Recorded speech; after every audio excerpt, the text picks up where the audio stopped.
Welcome to the Better Call Daddy Show. This is Big Daddy. Oh my God, that's hysterical. More stories you are not going to believe. And advice that you didn't know that you needed.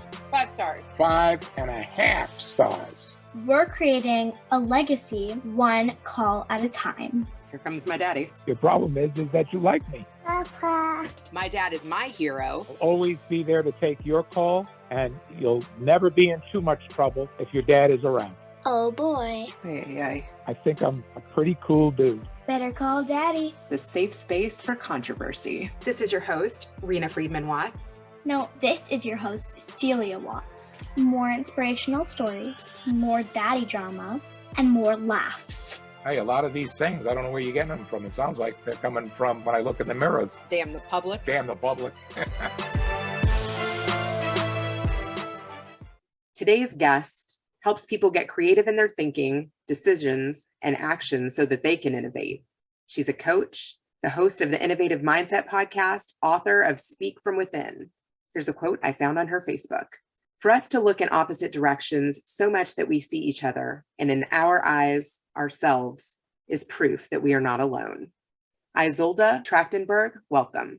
Tell me some interviews where you feel like you've pushed yourself. One of them was Captain Paul Watson, he's the co-founder of Greenpeace, and he is the founder of the Sea Shepherd Conservation Society, and they go out and do direct action on the high seas to stop whalers and to stop people, killing dolphins, and they just do amazing work. And it was hard for me because I kept wanting to cry. He's a very take no prisoners kind of guy, and he's very intense. There's a song called The Last of the Great Whales, which is sung from I'm going to start crying just even talking about it, sung from the perspective of the last great whale, the last blue whale. And he is singing and he is saying, I'm swimming with my mate, and suddenly a harpoon gun comes and, gets her, and they pull her out of the water, and she's pregnant with our baby, and I'm under the water and I'm trying so hard not to take a breath, and I'm the last of the great whales, and I'm crying, and I'm actually crying already. And then the last verse is he has to go up and take a breath, and they get him too, and they harpoon him and kill the last of the great whales. And it's this song, and I can't even talk about it without starting to weep. And so talking to a man who is actually doing the work to stop whaling, to stop these ships from going and killing these incredible beings, it was monumental for me. It really pushed me in places I didn't think that I could go. So people like that, people like Wendy Hapgood, who's the co-director of the Wild Tomorrow Fund, also pushed me. Tom Peters, who is a leadership guru, he wrote sort of the best-selling book on business of all time. It's called In Search of Excellence. And he pushes me because he's so smart, such a brilliant man, and looking at how we manage ourselves and how we manage the people who work with us in some really unique ways back when he started doing this in the 70s and 80s. So you have to stay on your toes in order to talk to him, because he'll blow right by you if you don't. So people like that also are challenging, but I'm very lucky in that everybody I've ever talked to has been incredible as far as giving of their wisdom and their guidance. And I've had some amazing, like a hip hop artist who's Grammy Award winner, and other Grammy Award winners, people who are in the acting field, and people who are Broadway producers, who are Tony winners and Grammy winners, and they are also really willing to share how they do what they do. My podcast is called The Innovative Mindset, so they're willing to share what their mindset is so that other people can actually grab some of that information and use it themselves, even if they're never going to be a Grammy Award-winning producer or something like that. So there's a lot of stuff that we can do and really, really make a difference just by the interviews we do and the way we approach them. And a lot of it is listening too. Like, are you listening? Are you paying attention to what the person's actually saying so that you can then have a really in-depth conversation? Do you know the whale song? I do, but I cannot sing it. No? No, I will cry. I will cry. That's the whole point. I don't even think I could get through I am the last of the great whales, and I am dying. And it's just this, I'm not going to cry. I cannot sing that song. I can sing pretty much any other song in the world that I know, but I cannot sing that one. I cannot do it. I can't get through it. Wow, you have a beautiful voice, though. Oh, thank you. Yeah, I'll tell my mom you said that. And I She'll be know that happy. you can sing in 20 languages. Yes. Wow. Yeah, it's a lot of fun. The thing is, English is actually not my first language. It's my fourth language.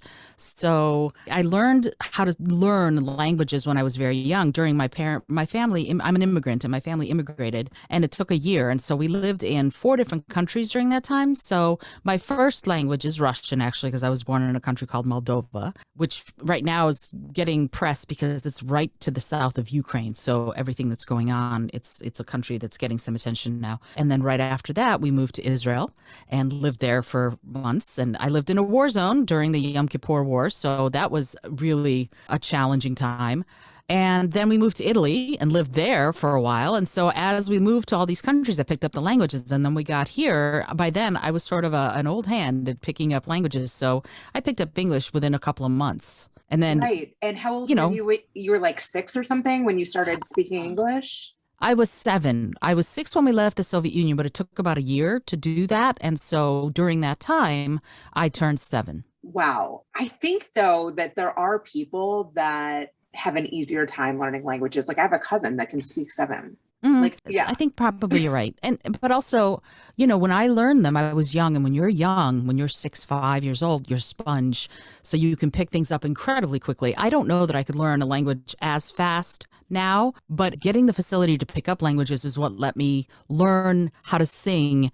I can sing in Japanese, and I can sing in Italian, and I can sing in French, and I can sing in Hebrew, and I can sing in Xhosa. I can sing in lots of different languages, in part because I got a really good base and foundation on how to learn languages and accents when I was very young. When did you start studying formally? Formally, never. I was in choirs, and that was really it. I don't have any specifically formal singing training. I think I took a voice class in college once, but it was, quite frankly, for the University of Michigan, you would think they would have a better voice class, but it was a voice class for non-music majors. And so it was not because I wasn't a music major, I was an English major, and I wasn't particularly thrilled with the teacher. So I sort of went off and taught, a lot of it was taught myself, but I also was very lucky. My high school choir director, Mary Alice Powell, I'll give her a shout out. I base all of my teaching on the way she teaches, and whatever I'm teaching, I teach the way she taught.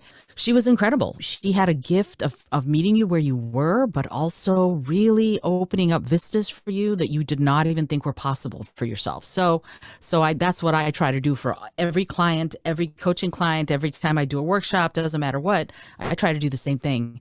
And it's about putting yourself in the moment of the music, right? It's as if you are doing this song for the very first time and no one else has ever done it before, right? So it's your interpretation from your heart.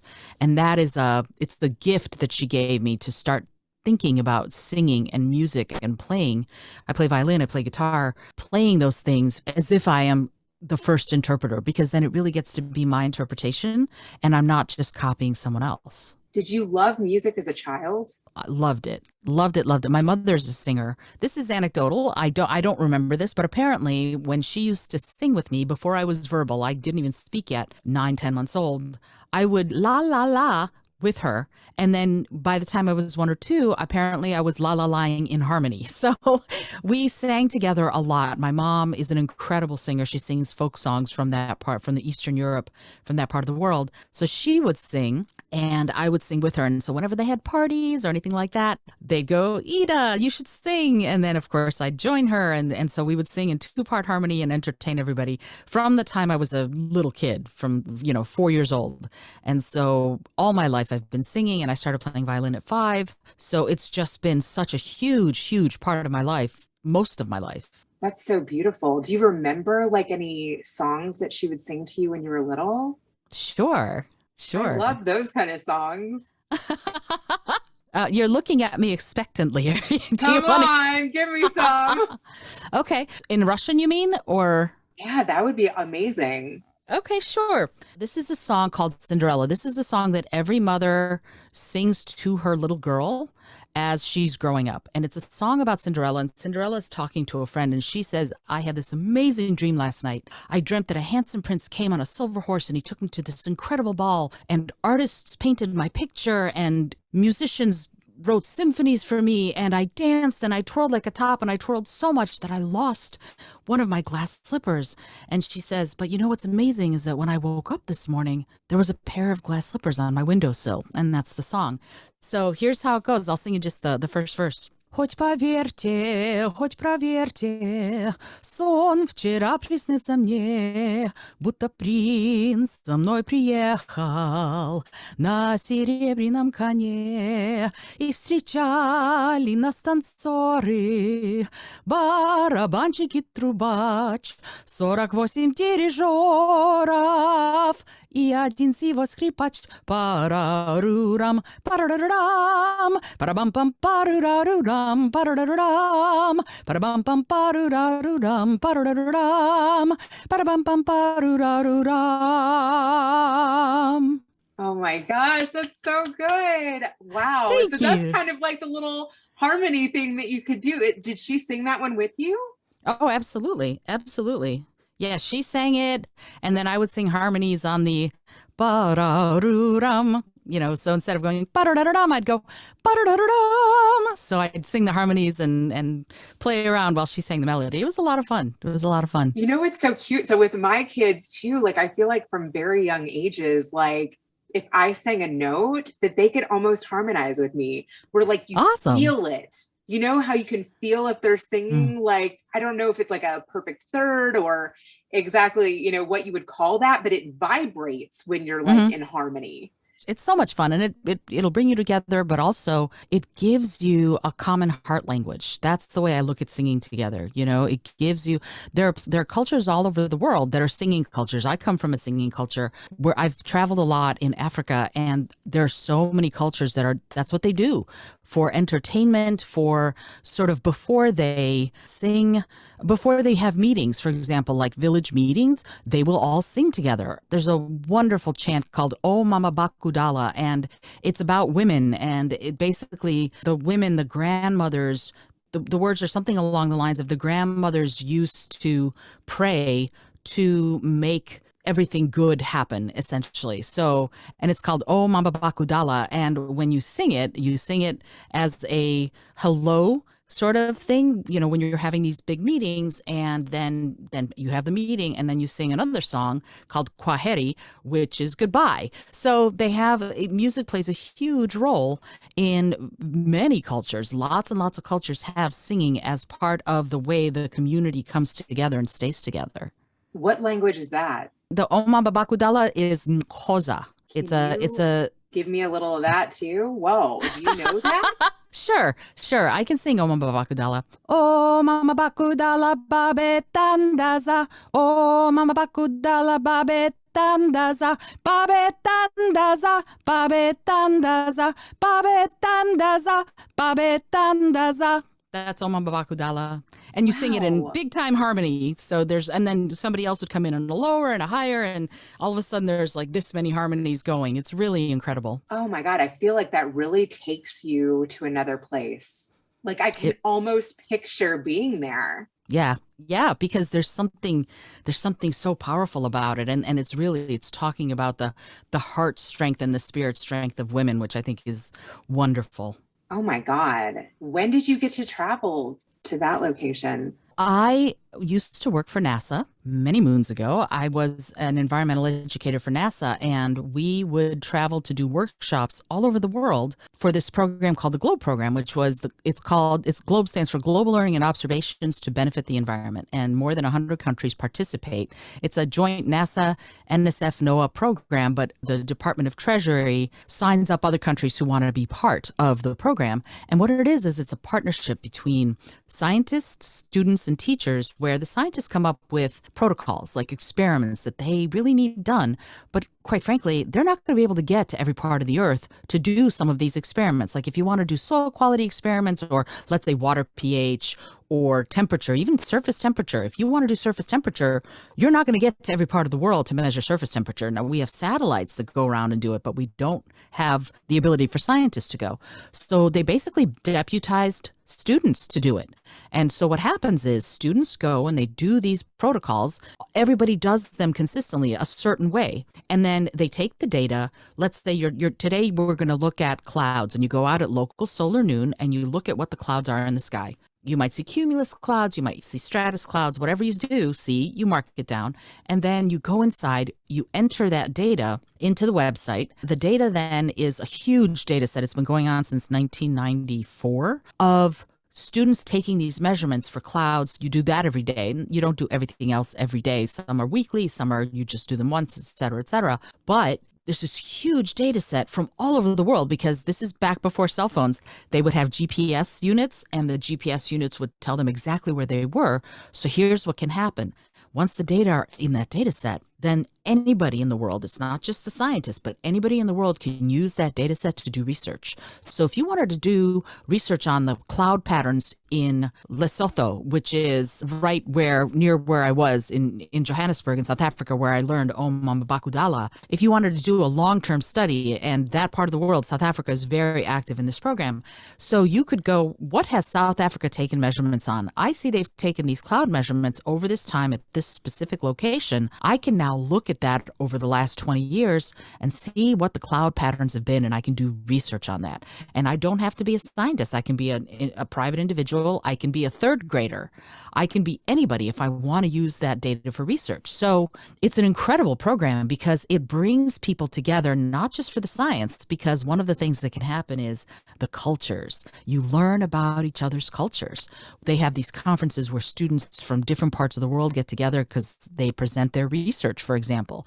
But also, and this is something I did when I worked with the schools, because I would go and train the teachers and the scientists and the students themselves how to do these. I was part of the team that did that and got to travel all over the world, which was super cool.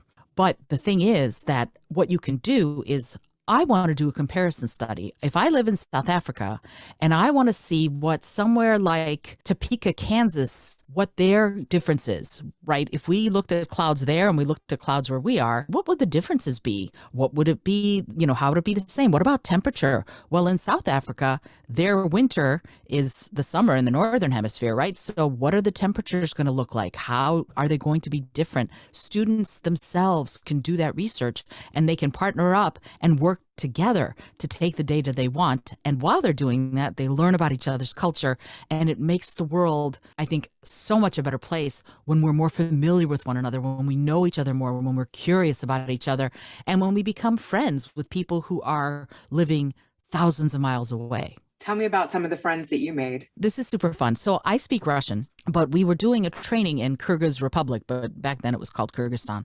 And they gave me an interpreter.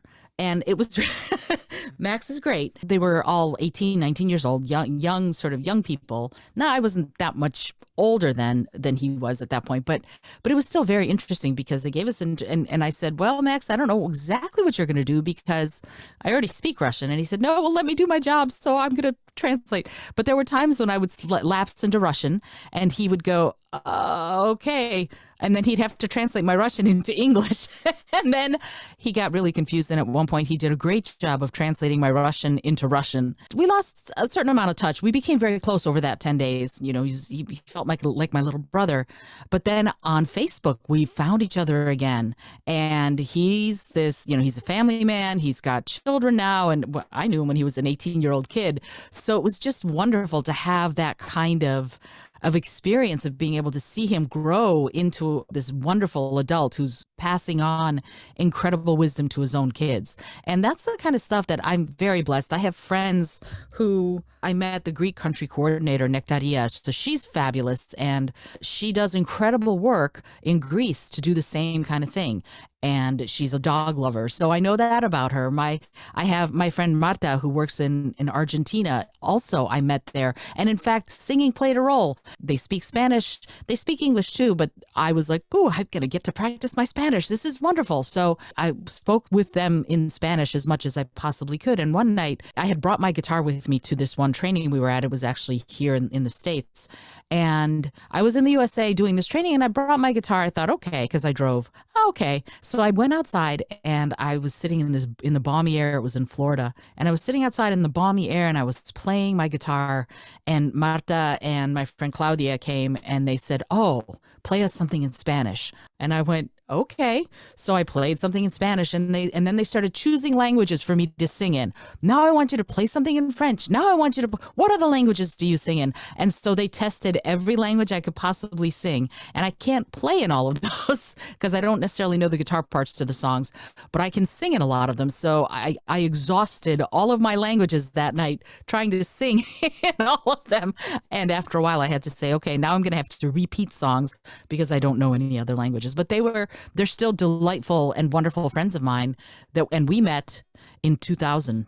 Where was like your favorite place or places that you've traveled? 3 places immediately come to mind. Greece.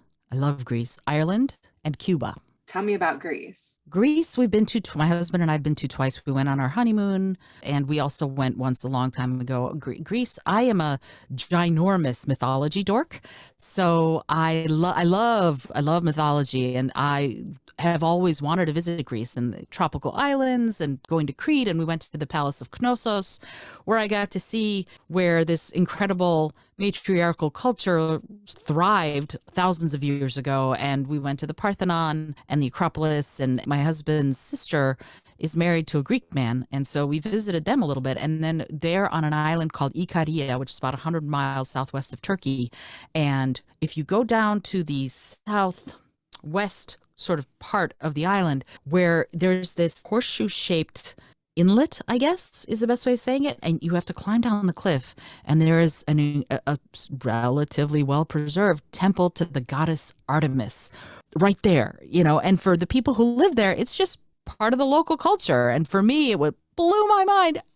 Right there, I'm right at, people came here thousands of years ago to honor the goddess Artemis, and when the sun sets, it sets right sort of in that, because the way the horseshoe is and it faces sort of southwest, you get this incredible sunset right on the temple. It was mind-boggling. I loved it. Sitting in the place at the Parthenon where they had all of those oratories, people, the theater's still there. You can stand where they stood, Sophocles and Aristotle and Socrates, and they walked those roads. They stood on that theater stage. It's incredible to me that is, you can just go there.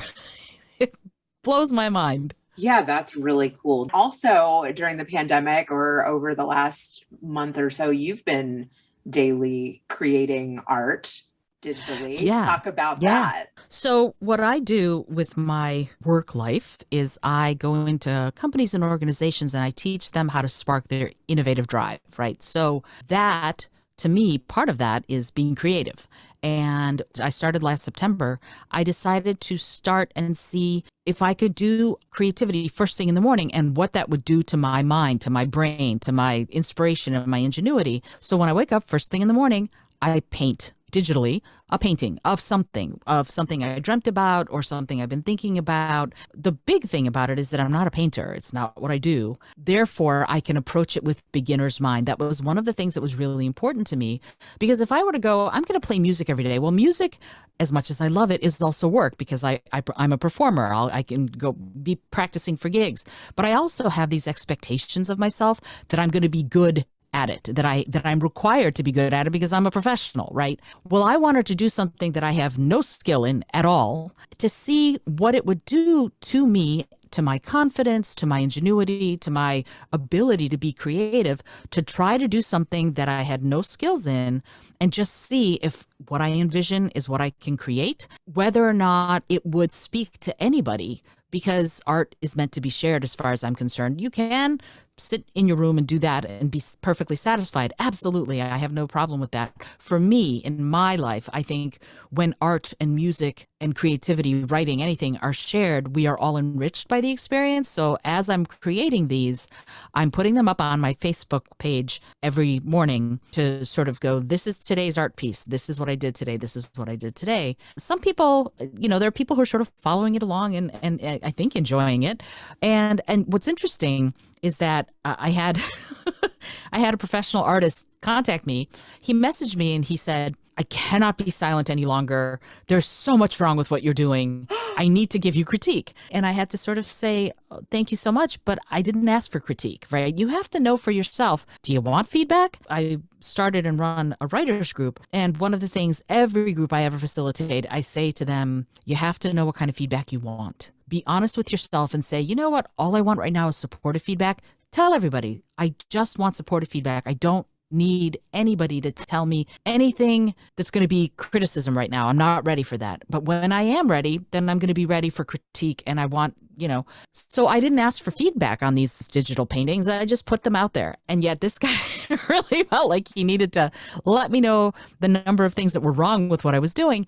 And I said, I appreciate that you are so excited to do this and to help me, but that's not what I'm trying to do here. That's, I know very firmly what I'm doing, which is I'm operating from beginner's mind.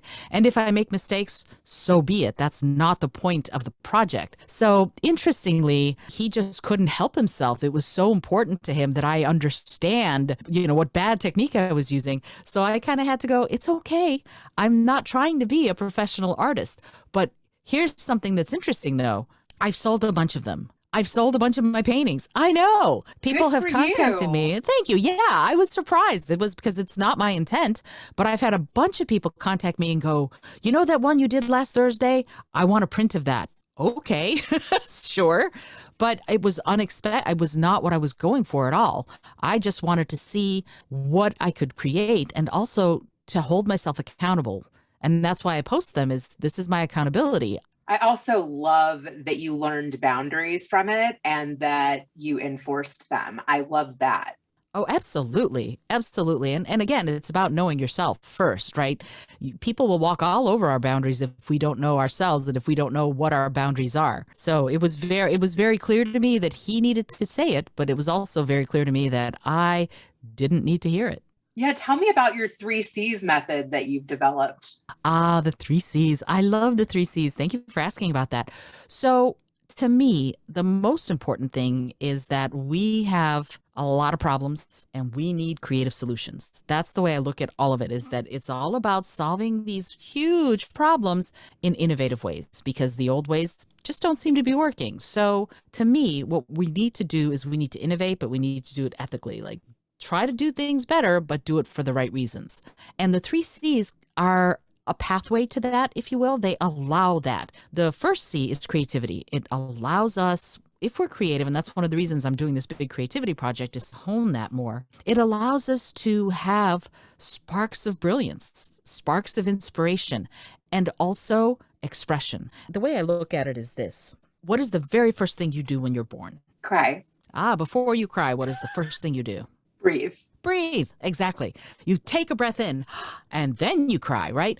But that first breath is the moment of coming to life. And one of the things that creativity can do for us is the same thing. If we take a breath and then the cry, the self-expression is the very second thing we do, right? So, wah! It goes right back to literally the first thing you do. It goes right back to our birth. Well, creativity is the same way. If you open yourself up to inspiration by taking a breath, then once inspiration hits, you have the confidence to express it in some creative way. That to me is the heart of creativity. It's the heart of creativity. And so what I want to do when I work with companies and when I work with my clients is to help everyone there also get into the heart of their creativity by learning some mindfulness techniques, really getting into that breath space, because it's the very first thing you do when you're born, and then self-expression. You don't have to be a singer. You don't have to be a poet. You don't have to be a dancer. You can be something, though. We all have something that we did when we were children, that we did for fun. You might have built forts. You might have made up tall tales. You might have banged wooden spoons on pots. Those are the seeds of the kind of creativity you might be best suited for now, because you naturally gravitated towards banging on pots. Maybe it's not drums. It could be something else that is your perhaps musical outlet, right? Your creative outlet. So creativity to me goes back to those seeds from when we were kids. And we find them together, and then that becomes the pathway to this more ingenuity-filled way of looking at things, right? You actually want to innovate. You actually want to get curious about things, and then you look at them through that creative mindset, that innovative mindset. And the next thing is compassion, and compassion ties in, and compassion is all about wanting to help. It's wanting to solve problems. And I tell everybody I work with, if you work for anybody, if you have your own business, it doesn't matter. We are all in the business of solving other people's problems. That's it. But in order to realize that there are problems to be solved, you need to have awareness and you need to have compassion. You need to feel like, oh, I want to help solve these problems. We do that by getting mindful, getting to that place where we open our awareness to see what the problems might be. Because we get blinders on. We go to this place, we go, I have only these things I need to focus on. And sometimes we miss something here that is really important. So becoming aware, opening ourselves up to mindfulness and compassion is the second part of this. And you can do this as individuals and you can do this as companies.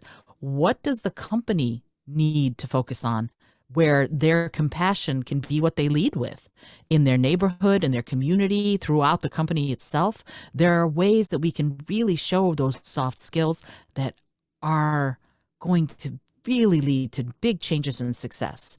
And then the next thing and the last thing is collaboration. And to me, I'm talking about Africa a lot today. My favorite saying is, if you want to go fast, go alone.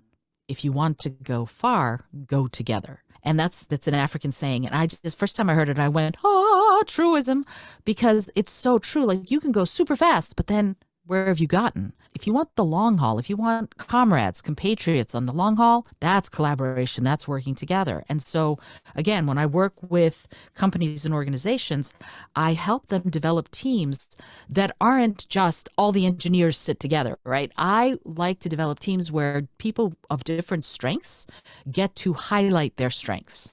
And that means that you might have the boss working with an intern who's also working with an HR person who's also working with one of the engineers.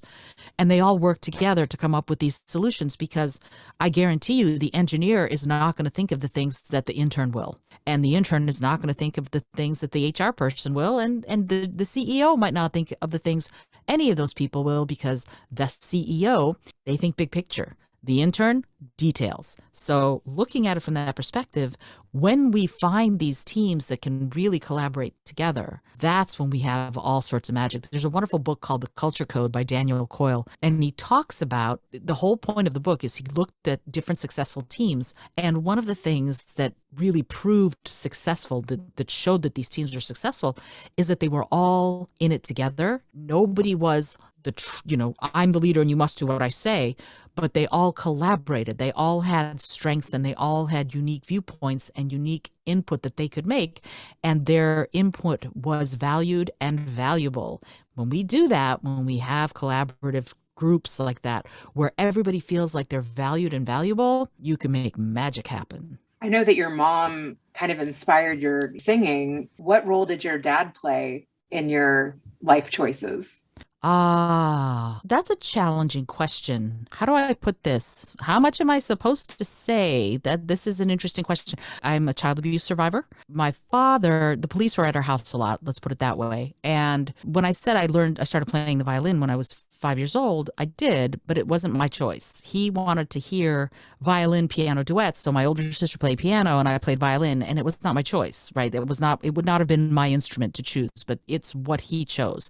He was, how do I put this? I'll give you an example. My father used to put a piece of white paper in front of our faces, and he would say, I am your father, and if I say this piece of paper is black, you will say, yes, Dad, it's black. If I can give him any credit, is what he taught me is what not to do, right? So he taught me the wrong ways to work with people. He taught me the wrong ways to interact and the wrong ways to show caring, right? And I'm sure somewhere in his mind, he was trying to do the right thing. I think on some level, we're all doing the best we can at any one time, but his best was not good at all. So my third grade teacher, and this is the moment that I stopped being in touch with my father, that I stopped having anything to do with him. My third grade teacher, when I was already 11, 12 years old, they were moving, she and her husband were moving to an apartment, and they had a dog, and she asked me if I wanted the dog, and yes. And I got my parents to agree, and I would take care of the dog and all of that. And this was at a time when you didn't necessarily keep the dog in the house. You know, he was in the backyard, and I lived right across the street. I lived right across the street from my middle school. So I would run home at lunch and, you know, play with him and then come back one day. And my father beat us. He beat the dog. He was just, he's still alive, but I doubt he'll ever listen to this episode. If he takes any umbrage, I will point out police reports. So one day I came home from school and the dog was not in the yard. And I went all over the neighborhood and scoured, and he was nowhere to be found. And about 11:30 that night, he was barking at the door, and I let him in. And the next morning I went, okay, he got out of the backyard. I don't want to leave him in the backyard. And my father said, nope, he has to stay in the backyard. And when I came home from school that day, he was gone and he never came back. Many years later, I was 27. My father told me that the first day, Sasha was the name of the dog, that he disappeared, was my father had taken him out into the woods and, dropped him off somewhere.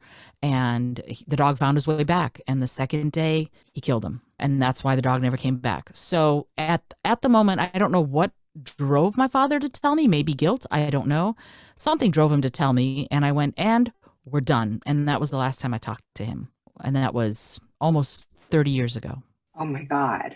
Yeah. So yeah, you could look him up if you wanted to. He ended up getting in the newspaper for something. He actually spent time in prison for something he didn't do. So the record was expunged, but his story, his case is actually taught at the University of Michigan School of Law. It's a crazy, whacked out story. And I don't tell it because it's not my story. I was not involved in it at all. But I will say that he didn't do, he was found completely innocent of the thing that he went to prison for, but he did enough before that he never, the police would come. And in the 70s, the police came to your house and they'd go, stop doing that, and nothing else would happen. This was not a time when people were taken seriously, women especially, or families were taken seriously when there was an abusive spouse. So it didn't happen. They would come, they would say, stop doing that, and that would be it. They would not do substantive things back then. Now it's different. Now, of course, things are very different. But back then, it was not something that they were going to do anything about. He never had to face what he was doing to his family then. How was it for you when that hit the news? I will say that I found out from my cousin. He called me on my cell and said, I don't know if you know, but your father's in prison. You should go see him. And I said, no, I was not interested in seeing him because I am not interested in seeing him. I am curious, and you don't have to answer this. What would you tell another child or someone else that has experienced abuse, like childhood abuse? There are a couple of different things. First of all, it depends a lot on the situation. I used to do volunteer work with something called Safe House, which this is back in college. But what it is when there was a domestic abuse situation, and almost always it was the man abusing the woman. Immediately, Ann Arbor had this law where immediately the man, if the woman called 911, immediately the man was taken to jail for the night. Right. That was the thing. And Safe House volunteers would go with the police. Police would arrest the man. The Safe House volunteers, our job was to provide a safe space, provide advocacy, and provide the woman, and if she had children with her, the woman and the children, a place to stay for the night. So the message there was always safety first. Right. So anytime, if somebody's going through something like that, I'll give you an example. Many years ago, I tend to see red when I see abuse. So I'll get involved. And I was riding in a car with an old boyfriend, and we were at a red light, and I look over and I see There's a man and a woman, and he is in the driver's seat and he's hitting her. He's beating her at the red light. And I went, oh, I don't think so. And I got out of the car, and I'm a martial artist. I'm a black belt. And I got out of the car and I started yelling at him, get out of the car. You stop hitting her. Pick on someone your own size. And he just kind of looked at me like, what? And I started kicking his car. I literally was like going to do whatever it took to get him to stop in the moment. And boy, did he stop. He took off. But then I called the police and I said, there's a man. He's abusing a woman. He's got a dented driver's side door, because in the moment, that's what you do. To me, that's what I do, I would say. I don't know that that's appropriate for everybody. That's what's appropriate for me, because that's a hot button. That'll trigger me, and I will go, I'm going to stop that no matter what, right? I'm going to stop the abuse no matter what. That's me. I do not advocate it for everybody.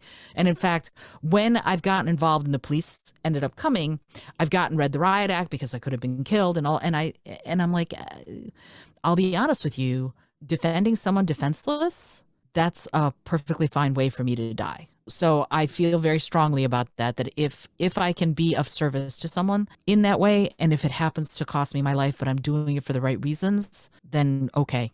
That is the result of being an abused child for me. Not everybody goes there, and I do not advocate it at all. I'm just talking about myself. And so the thing is, as far as what I would say to a child, I would try to make sure the child is safe. First and foremost, try and make sure the child is safe. And I've done that before. I've sort of said to parents who I've seen abusing their kids or hitting their kids, not abusing, but hitting, even though I think hitting is abuse, but okay. You've gotten angry enough to where you've lost control and you now want to hit your child. And that to me is the point. The second you hit your child, you're not in control anymore. Like that's the point at which you can't reason. You are not capable of reason. So for me, I'll go, you know what? We're going to sit right here, this child and I, you go for a walk. Just go, take 5 minutes, cool off. And I've done that before, and the person walked off, and I get to talk with the child and sort of reassure them that everything's okay and find out how the child is. And is this something that happens a lot? Because there's a difference. There's a difference between I swatted you on the bottom, which again, I do not advocate. But there's a difference between something like that and systemic abuse. There just is. I will call the police if I need to. I've called Child Protective Services if I need to. So my advice to somebody who's suffering abuse is there are nowadays, Google the places that you can get to if you need safety. House of Ruth is a phenomenal organization that's like Safe House. They provide shelter for especially women and children who need it. They provide services to help you get on your feet. They provide services to help you get clothes and a meal if that's what you need. And so Safe House, House of Ruth, lots of places like that exist. And their locations are hidden. You do not know where they are, so that if there is an abusive partner, you can be safe. You can find a safe space. And that's so important for usually, of course, almost always women who are the victims of this, who are the survivors of this. I'm there to hold space and see how I can help. And if it looks dangerous, then I call the cops. For children, making sure that they're safe and okay. And if it means calling Child Protective Services, if it means calling the police, then so be it, because their safety comes first, their health comes first, their wellness comes first. What did those kids say to you? It varies. Some kids don't want to talk. Some kids are just like, shut up, leave me alone. And some kids go, I'm hurting. This hurts. What can you do besides and now I'm going to make sure you're not hurting anymore. We are a global village. The adults in the room have a responsibility to the children in the room, if you will, to make sure that they're cared for, even if it's not your child. I don't have any biological children. I couldn't have them. So I don't have any. And I should say, that means that I can be an advocate for other children if that's what's necessary. If I can help, I want to help. There are other places, there are other ways that someone who's being abused can get to safety. And I should have prefaced all this by saying I'm not affiliated with any of these places anymore. I've done volunteer work and I've been in those situations. So if their policies have somehow changed, do your research, right? This is so important for all of us, is that if you need help, so much of this has to be, we're living in a world now where you can reach out for help. And if you feel too afraid to reach out for help, then Google, what are the things that I can do right now? How can I help myself? If I'm too afraid to reach out for somebody else to help me, is there a way that I can help myself? How did your And mom get help? How did your mom leave? she got the strength to kick him out. She didn't leave herself, she kicked him out. But it's weird because so I was 13, 14 years old when that happened, and he refused to get a lawyer. So that meant that getting divorced would be tough. The judge wanted him to get a lawyer, and he was like, no. And so they needed to draw up the divorce papers. I don't talk about this very often, but what the heck, I'm here. So I wrote out their divorce agreement on lined paper from a notebook. Their binding legal divorce agreement, I wrote by hand. No lawyer saw it. The judge looked at it and went, okay, if you agree. And my mom gave away a lot to get divorced from him. She did not get alimony. We got almost no child support, but it was worth it to her because she wanted him gone. Wow, that's very brave. Yeah. She's a remarkable woman. Aw. Well, I so much appreciate you opening up about that. And I do feel like it's going to help people. I hope so. I never felt helpless. And that's the thing. I think if we feel helpless, that is the worst to me, feeling helpless. I never felt helpless. I somehow developed the ability to talk him down from rages. And at a young age, at 7, 8, 9 years old. And so I never felt helpless. And I started studying the martial arts, and I never felt helpless then either. So I feel like if we can do things to help ourselves feel powerful and not helpless, then we can figure out innovative ways to get help, to get free, to get healed. That's so important. That healing is something that you owe to yourself. If you are a survivor of abuse, of domestic abuse, of child abuse, sexual abuse, you are entitled to heal from that. You deserve to be whole and healthy. And so that is paramount. And that's something a lot of people don't believe. They don't yet know that they deserve to heal. They deserve to be healthy and to be whole and to feel like they deserve to be here. Because that's one of the things that it erodes from you is your feeling of being entitled to be alive. And you are. If you have been abused, if you have been attacked or hurt, you absolutely are entitled to be alive. You absolutely deserve to heal. You absolutely deserve to be whole and healthy and live a life where you thrive. You just deserve it. That is so powerful. Wow. I felt that majorly. That is so good. That is such an empowering message. My mom tells this story. I do not remember this. I think I was channeling something. I do not remember this, but she tells a story where I was, I think, 8 years old, and I was standing at the bottom of the steps of our apartment, 2 floors, and bedrooms were upstairs, and he was upstairs, and he was just going to beat the crap out of either my mother or my sister. I don't remember. Probably my sister. Apparently, I stood at the bottom of the steps and quite calmly started talking about the appropriate role of a father. That a father is meant to protect and to guide and to care for and to be there for his children in a way that helps them feel like they can grow. Like all that my mother says that what he did is he stopped his rampage. He turned, he looked at me, his mouth went, and he listened to everything I had to say. And then he walked into their bedroom and he closed the door. And that was it. And she says it boggled everybody. We did not know what the heck was going on. Here's this 8-year-old saying this stuff. And it was because I was reading Nancy Drew books. And Carson Drew was this supportive, caring, protective, loving father. And I went, oh, that's what a father is supposed to be like. So I apparently channeled that and just told him. I don't remember doing it, but apparently that's what I did. I love that. And I'm a fan of Nancy Drew too. Yay, Nancy Drew rocks. Oh my gosh. Wow. That's truly incredible. Incredible. I love that you pulled that out of your sleeve. Who knew, right? I had no idea that could even happen. Wow. Thank you. This has been truly special. I love this. My dad's going to love this too. Thank you. I appreciate that. Okay. Well, I am going to let you promote away all of the things. Yeah, sure. So if you want to find me and see, for example, my art project, you can find me on Instagram. I'm at Izolda T, Izoldat, just about everywhere except Facebook. That's Izolda.Trakhtenberg. But everything else is at Izolda T. LinkedIn, Twitter, Instagram, TikTok.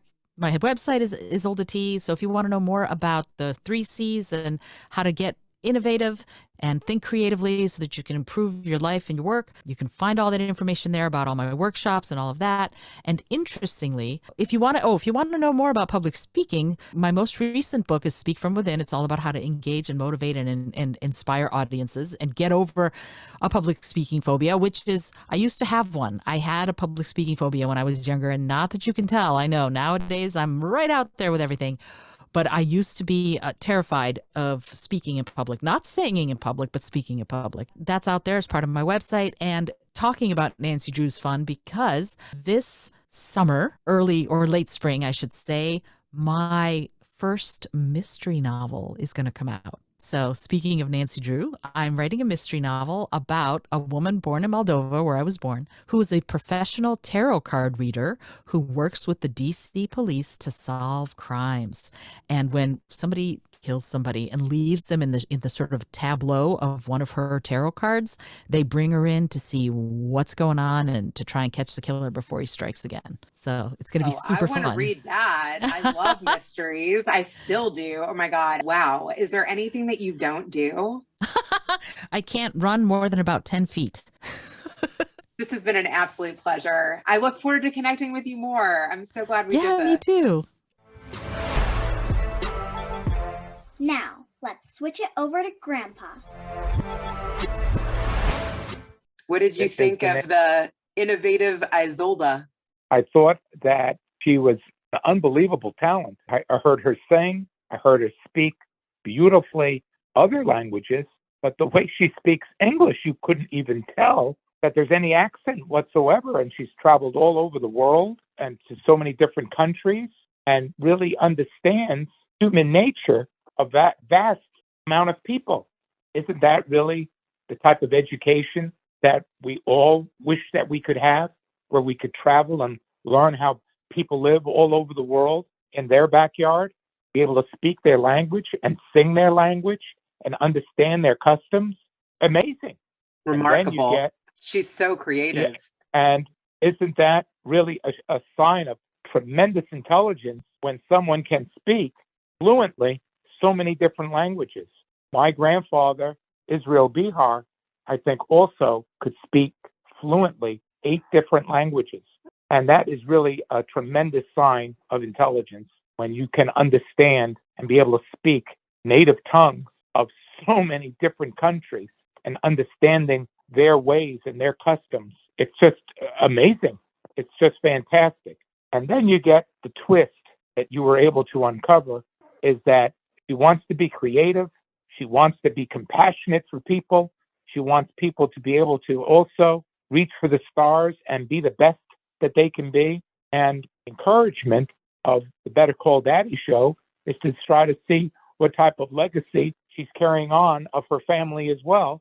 She bluntly tells you that my father did everything wrong, and I'm here to try to correct and do everything right and get everyone else on a positive light and to get everybody else to be in a creative mode and at the same time to be able to communicate and understand people and show some compassion for the people that you're working with and for what you're trying to accomplish. Took me as a total shock that her destiny is to be able to reverse the way she was treated and really give you a different story on really how a father or a family figure is supposed to be. Give her a lot of credit for that.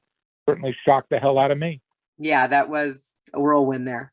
I mean, I'm reading the description of her profile, and she says she's into ethical innovation. She's a creative living maven, a podcaster, an author, a singer, a coach. She worked at NASA. She's remarkable. And able to overcome what her father example was. How remarkable is that? That she used that instead of feeling sorry for herself, used it as a motivation to do better, to be the best that she can be and make everyone around her better as well. Not only does she have natural abilities and talent, she has a lot of wisdom and a lot of cultural depth, experience that she should share with whoever will listen to her, because you will get a valuable lesson. Thanks for listening to the Better Call Daddy Show. Now you can subscribe on Apple Podcasts, Google Play, Spotify, iHeartRadio, and TuneIn. If you've enjoyed this episode of the Better Call Daddy Show, please feel free to review it at ratethispodcast.com/BetterCallDaddy. Add Better Call Daddy Podcast on IG at Rena Friedman Watts on LinkedIn.com.